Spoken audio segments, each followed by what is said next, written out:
औज़ुबिल्लाहिमिनश्शैतानिर्रजीम बिस्मिल्लाहिर्रहमानिर्रहीम। अस्सलाम वालेकुम व्यूअर्स, उम्मीद करते हो आप सब खैरियत से होंगे। अल्लाह के हुक्म से मैं भी बिल्कुल ठीक ठाक हूँ।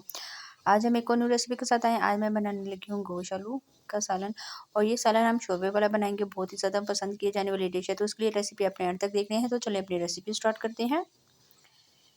पतीले में तकरीबन मैंने 2 अदद दरमियाने साइज़ के प्याज डाल दिए थे और हाफ कप के करीब घी डाल दिया है। ये रेसिपी जो है वो मैं घी में बनाऊंगी। इस वजह से घी में हम बनाएंगे क्योंकि जो गोश्त है वो चर्बी वाला मैंने लिया था, और चर्बी में भी आपको पता है अच्छा खासा घी निकलता है, तो इस वजह से हम ये रेसिपी घी में बनाएंगे।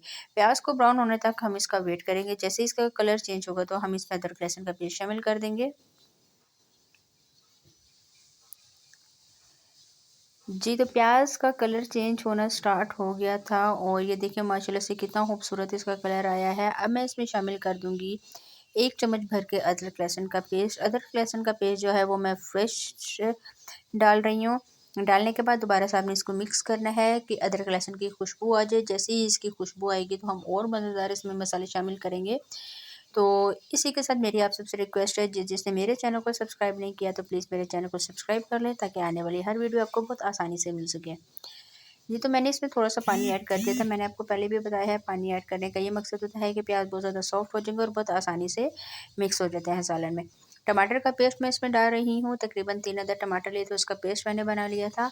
और अगर आपने ये वाली मेरी रेसिपी नहीं देखी तो मेरे चैनल पे जाएँ, मैंने टमाटर का पेस्ट बनाया है बहुत ही आसान तरीके से, जिससे आपकी लाइफ बहुत ज़्यादा ईज़ी हो जाएगी और आपका खाने में बिल्कुल भी वक़्त ज़ाया नहीं होगा खाना पकाते हुए।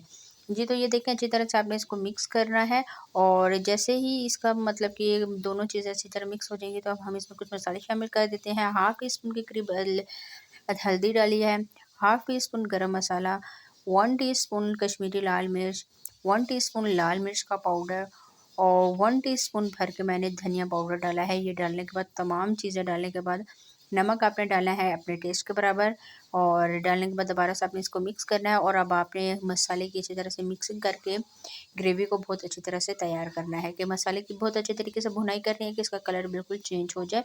और टमाटर आपको पता है कि वो अच्छा खासा पानी छोड़ते हैं, तो टमाटर भी अच्छी तरह से इसमें मिक्स हो जाए। अब यकीन करें कि शोरबे वाली रेसिपी है वो ज़्यादातर बहुत सारे लोगों को बहुत ज़्यादा पसंद होती है, वो बहुत सारा इसको पसंद करते हैं। तो आपने ये रेसिपी बिल्कुल एंड तक देखनी है। मैं इसको इतने आसान तरीके से बनाऊंगी।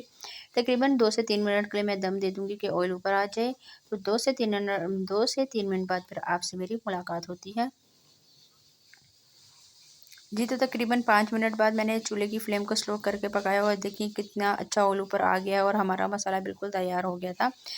आप ये देख सकते हैं कितना खूबसूरत इसका कलर आया है। दोबारा से मैं इसकी मिक्सिंग कर रही थी, और अब हम इसमें शामिल कर देंगे गोश्त को, जो है वो 3 पाव के करीब लिया था, और मैंने तकरीबन इसको 50 से 60% बॉयल कर दिया है। अगर आप प्रेशर कुकर में बना रहे हैं तो फिर आपने गोश्त को बॉयल नहीं करना। मैं पतीली में बना रही थी तो इस वजह से मैंने गोश्त को बॉयल किया है। अब अच्छी तरह से गोश्त की हम भुनाई करेंगे कि खुशबू आना स्टार्ट हो जाए, और मसाले के साथ गोश्त की जो बोटियाँ हैं वो अच्छी तरह से लग जाए। गोश्त चर्बी वाला मैंने लिया था, मुझे चर्बी वाला गोश्त बहुत ज़्यादा पसंद है।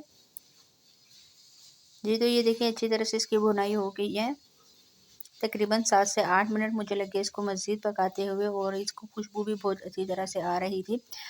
अब मैं इसमें शामिल कर दूँगी आलू। आलू जो है वो मैंने तकरीबन 3 अदद लिए थे, आधा किलो के करीब आलू लिए हैं, और आलू को मैंने काट के अच्छी तरह से वॉश कर लिया और इसको बड़े क्यूब्स में काट लिया है, ठीक है? बहुत ज़्यादा ना बड़े ना छोटे, ठीक है? दरमियाने साइज़ में हमने इसको काट लेना है। आलू जो है वो कच्चे हैं। आलू डालने के बाद दोबारा से आपने इसकी भुनाई करनी है। भुनाई इसमें बहुत ज़्यादा मेन पॉइंट होता है। आप जितने सालन की भुनाई करेंगे, आपका जो सालन है वही जायके वाला बनता है, बहुत ज़्यादा जायका छोड़ता है। ये तो अच्छी तरह से इसको हम भून रहे हैं,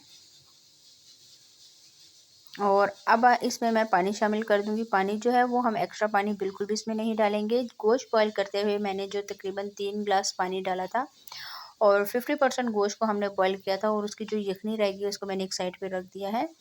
तो हम वो यखनी ही इसमें शामिल कर देंगे। तकरीबन ये है 2 से 3 कप के करीब।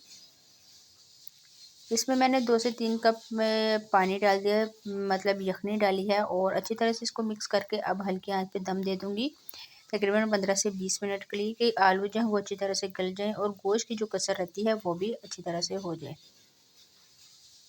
जी, तो अब हम इसको दम पे रख देते हैं 15 से 20 मिनट बाद। तो 15 से 20 मिनट बाद आपसे मुलाकात होती है। जी, तो तकरीबन 20 मिनट बाद मैंने जब देखा तो आलू बहुत अच्छे तरीके से गल गए थे और काफ़ी हद तक इसकी तरी भी ऊपर आ गई थी और इतना खूबसूरत इसका कलर, ज़ायका इतने मज़े का आया था, आप यकीन करें। अब ऊपर से मैं हरा धनिया डाल रही हूँ। इस तरह से ढेर सारा आपने हरा धनिया डालना है। हरा धनिया डालने के बाद दोबारा से आपने इसकी मिक्सिंग करनी है। ये आप देख सकते हैं कितना मज़े का हमारा सालन तैयार हुआ है और अब इसको एक खूबसूरत सी प्लेट में मैं सर्व कर दूँगी। जी, तो ये हमारी फाइनल लुक है जो कि मैंने बहुत आसान तरीके से बनाना आपको बताया है। आलू गोश्त की रेसिपी बिल्कुल हो गई है तैयार। आपने ये रेसिपी ज़रूर ट्राई करनी है, ट्राई करके मुझे कमेंट्स में बताना है कि आज की रेसिपी आपको कैसी लगी। आज के लिए इतना ही, इंशाल्लाह नेक्स्ट वीडियो में आपके साथ मुलाकात होगी एक और न्यू रेसिपी के साथ। तब तक के लिए अपना बहुत सारा ख्याल रखिएगा।